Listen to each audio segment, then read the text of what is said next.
Yeah, usually it's marvelous, but today you're milky. Drink a glass of milk. Unless you're lactose intolerant, don't do it. So for anyone who is familiar with the channel, you probably already know that I am a huge fan of the combo zombie deck. I'm not a big fan of the control style, or like that slow pace, like mid-range, grindy kind of zombie deck. I like the combo deck. I feel like it just has the highest ceiling, but today we did decide to update our zombie Eldlich profile because a ton of people have been asking about an update for this. This is probably the best way to play zombie control because it gives you access to all of the good zombie support. You still get to play all these blowout cards while still having access to the Eldlich engine, which also just provides you with a ton of synergy with the actual zombie engine itself. This deck is kind of like the best of both worlds right now in terms of like zombie decks and Eldlich decks, because obviously zombies isn't the best on its own right now, and you know, in case you don't want to play a full-on Eldlich type of build with one of 76 engine choices, this is a great one. With this deck, they're one big happy spooky family, and I think that's how it should be. So before we dive into the family tree, aka the deck profile, if you guys are not already a subscriber, feel free to go down, hit that subscribe button, throw this video a like, and comment in the comment section down below your favorite zombie monster ever printed. I was gonna say your favorite zombie movie. Feel free to do that one. It's better. We also have an Instagram. It's @CrushCarsYugioh. Feel free to come give us a follow if you want to interact with us a little bit more and, you know, see some behind the scenes stuff. We also have a super wholesome Discord community. It's absolutely popping. God, we are so close to 2,000 members. I think we're like 8 away. Please, God, 8 of you, just please join the Discord. That'd be so cool. The Discord is one of the best places in the whole wide world. Feel free to go check it out. We have a lot of fun there. And then last but not least, if you want to further support the channel and all of our shenanigans, we have a Patreon. We have some of the best rewards in the Yu-Gi-Oh community. Absolutely no cap at all. We have merch. We have deck building sessions, remote dueling sessions with us. It's a lot of fun. Feel free to check it out, but if not, that's okay. We're just happy you're here, and let's get our zombie on. Alright, so before we get into this profile, just a little disclaimer. We are going to go super fast between all of these cards. If you guys are interested, we will link throughout the video all the Eldlich profiles and the zombie profiles that we have done on the channel before. We go into extensive descriptions on exactly what the cards do and how they function with one another. We're just going to go through the ratios and give a brief description in this video onto why these cards are played at the ratios that they are and the functionality they have. We've done like 57 zombie profiles. All right, team. If you're new to the channel, we've done a lot. Go look at them. Alright, moving on.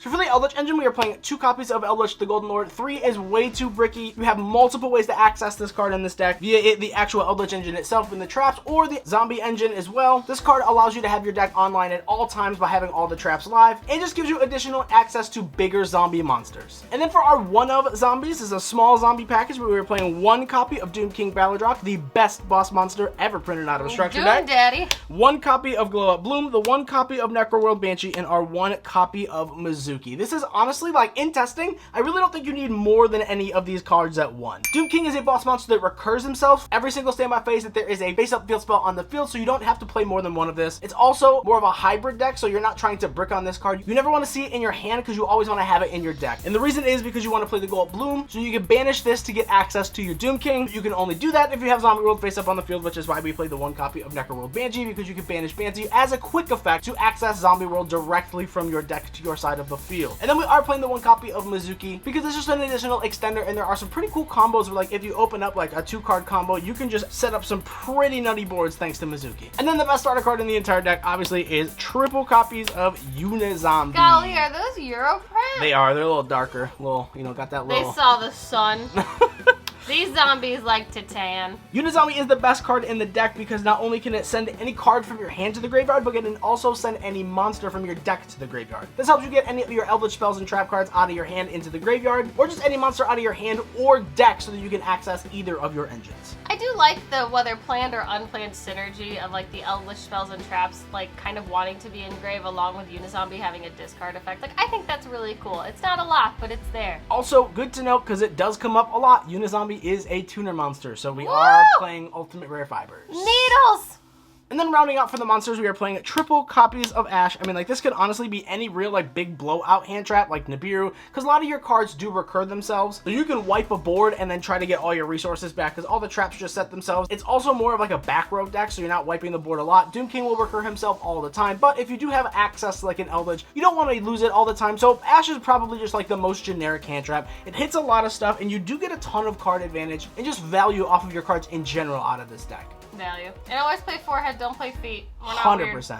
We're not weird here. And moving on to the zombie engine, we are playing double copies of Zombie World. I feel like this is honestly probably like the best ratio for this deck because you can access it through multiple cards, you know, like Foolish Burial, an awesome one of gets you access to Mizuki, to Bloom, to Banshee, whatever you really need, even can send Eldlich or Doom King. This deck doesn't really function around Zombie World, so playing 2 copies, then with the Unizombie, and then the Foolish, and then the Banshee, like you're still playing 7 copies, so this is more than enough. It's also just really good to note, once again, like I feel like we say this in every zombie video, but this is just an insane floodgate against most meta decks. So we probably should have stated that this isn't a budget version of the deck, but like, I mean, we're here, Have we so done a budget build in a while? let's just throw in some prosperity. I think this card is actually really, really good in this deck. This allows you to banish 3 or 6 cards face down from your extra deck, and then it also just allows you to excavate the top 6 cards or the top 3 cards, depending on the number that you banished, and search any of those cards from your deck to your hand. The damage is halved, but this is a control deck, so like sometimes getting access to those blowout cards is actually just like, it's so much more worth it than doing the damage. Yeah, Eldlich has never been known to be much of an OTK deck, so like I think Prosperity actually functions really well in this deck. And of course, I guess it's down to personal preference, but I think Prosperity has a lot of function in this deck as compared to other decks. A lot of people may also ask why we are not playing Shiranui Solitaire. This card honestly just replaces Solitaire. Solitaire sucks, yeah, Solitaire is guys. terrible. I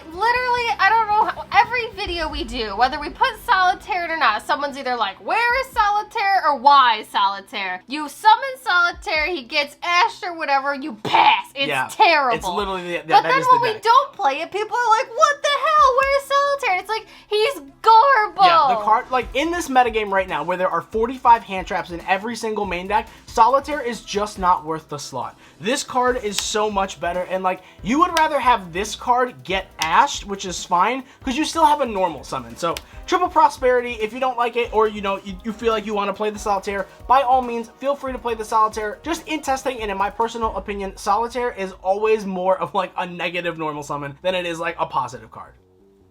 Don't you dare put that card in your deck. You hear me? Michael? Don't do it. Thanks, bud. Yeah.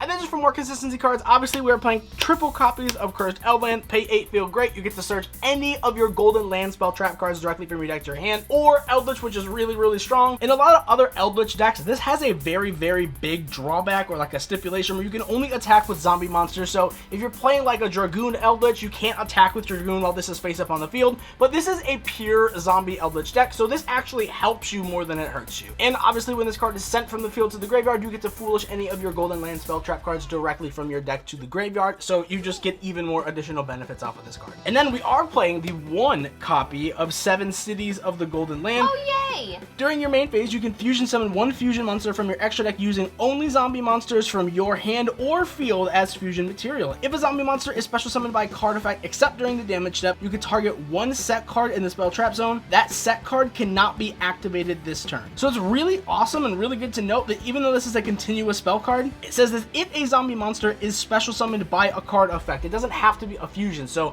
if you like Doom King special summons itself, you just get to freeze a back row. If you get to like summon Eldlich off of any of your Eldlich trap cards, it just freezes a back row. Like, this card is really, really worth in this deck. It's like Trickstar Light Stage. Really? But not Trickstars and not dead. It's undead.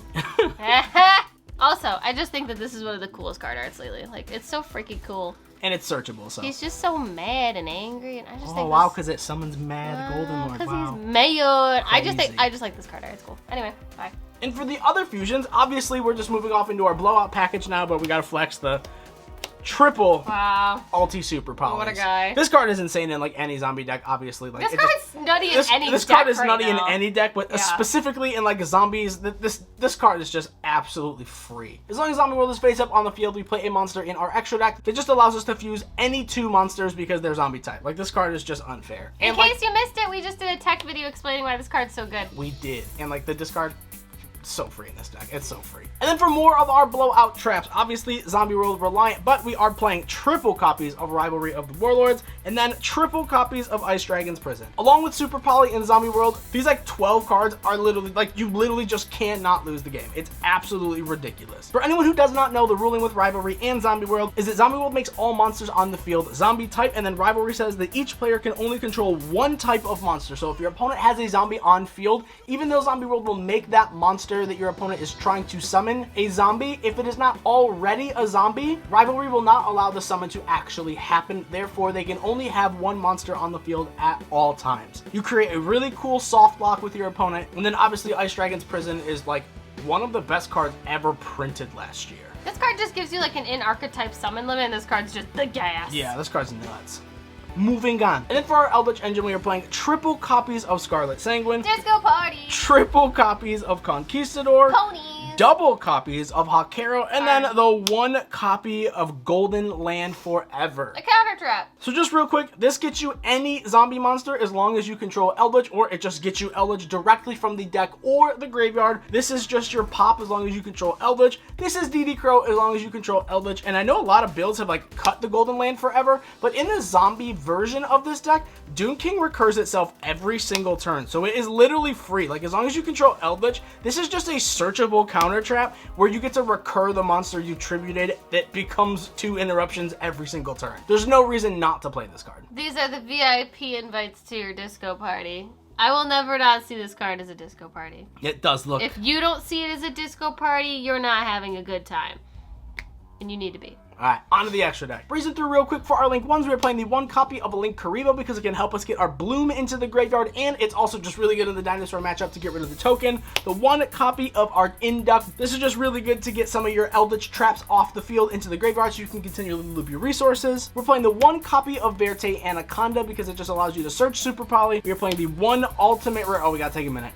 The one ultimate rare Needle Fiber. This is, in my personal opinion, the prettiest card ever printed. I know a lot of people were like super mad when this card got printed. I was probably the happiest person in the entire world, so like all y'all that didn't like this, I'm sorry. They printed this for me, not for you, but this card is absolutely fabulous. And it's insane in this deck because it just gets you Bloom from the deck. Anyways, moving on. We're playing the one copy of Avenged Savior because in the battle phase, you just get the foolish stuff. We are playing the one copy of Vampire Sucker. Super great to get some of your stuff off the field. And then the last Link 2 is our one copy of Best Girl IP Masquerena. Oh, she's pretty, she's perfect, and she's here to yeet the board. And then for our Link 3s, we're playing the one, I guess we'll just show this off too because we can flex. We're playing the one Collector's Rare Nightmare Unicorn. This goes really well with the IP. It also just helps you like clear problematic floodgates or stuff like that. I mean, this card is just, it's just so free. You have to play this card. And then obviously the one Access Code Talker. This just allows you to go in for game. You don't really use this card or like make a ton of these cards a lot, but they're really good prosperity fodder in all honesty. I know that sounds crazy, like you're playing $100 cards to banish them off prosperity, but you really don't make these cards often. And then for our small synchro package, because we are playing Needle Fiber, we are playing the one copy of Formula Synchron because it allows you to actually draw a card once it is summoned and allows you to quick sync with it and the Doom King into our Shiranui Sun Saga. Sun Saga basically just allows you to clear additional cards on the field. It's 3,500. It's just nuts. Like this card is super big, super powerful, and allows you to go for that damage that you usually wouldn't be able to get otherwise. And then for our Super Poly targets, you have the one copy of our Starving Venom Fusion Dragon,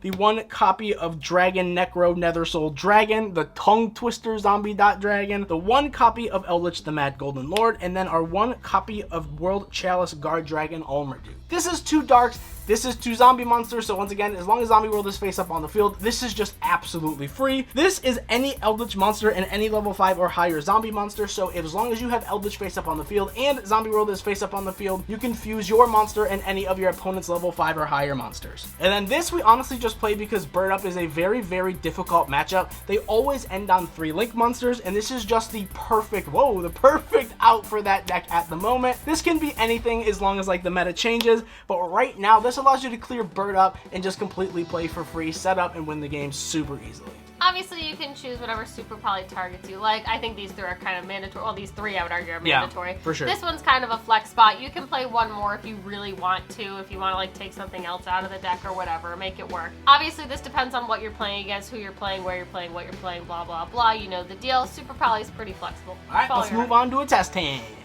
Alright, so we're just going to shuffle up real quick. We like to do test hands at the end of every video for those of you who may be new here, just because we like to show the realistic probability of what a 5-card hand could look like and what you could do with those 5 cards. So while we shuffle up, just keep in mind that this is a control deck, so it's not like there's a huge combo going on here. You're not setting up like 45 negates or, 6 billion different combo lines. You are just going to play a couple different cards, maybe make a few moves here and there, and set a couple cards and pass. So with that being said, we'll give this a nice shuffle up, and then we'll do some of these.